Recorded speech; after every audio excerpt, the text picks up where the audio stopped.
Narito na ang mga balita mula sa GMA Integrated News.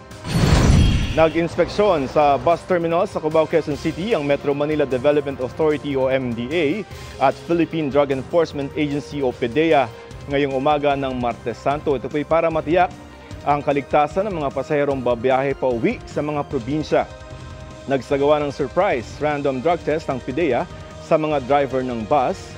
Una nang inanunsyo ng MMDA na pwedeng dumaan sa EDSA ang mga provincial bus sa mga piling oras hanggang ngayong araw.